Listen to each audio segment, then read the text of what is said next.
अल्हम्दुलिल्लाहि वहदा वस्सलातु वस्सलाम अला मन ला नबी अबादा अम्मा बाद।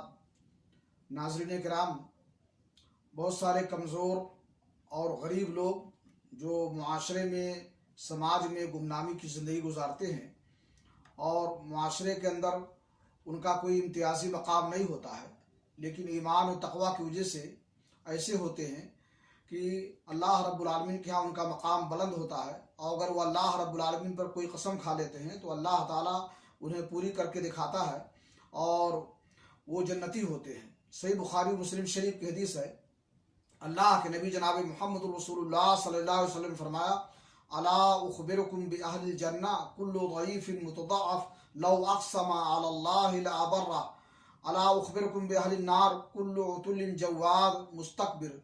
क्या मैं तुम्हें जन्नतियों के बारे में ना बताऊं?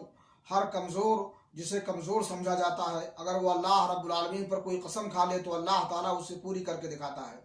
और क्या मैं तुम्हें जहन्नमियों के बारे में ना बताऊं? हर बखील, तुंदखू और इतरा कर चलने वाला मुतकब्बिर शख्स, यानी वो शख्स जिसके अंदर तकवा हो और वो तवाज़ु हो तो वो जन्नती होता है, और जो मुतकब्बिर और बखील तुंदखू होता है वो जहन्नमी होता है। अल्लाह रब्बुल आलमीन से दुआ है कि अल्लाह ताला हमारे दिलों को तकवा से मामूर कर दे और किब्र व गुरूर से हमें महफूज रखे। व आखिर दवाना अल्हम्दुलिल्लाहि रब्बिल आलमीन।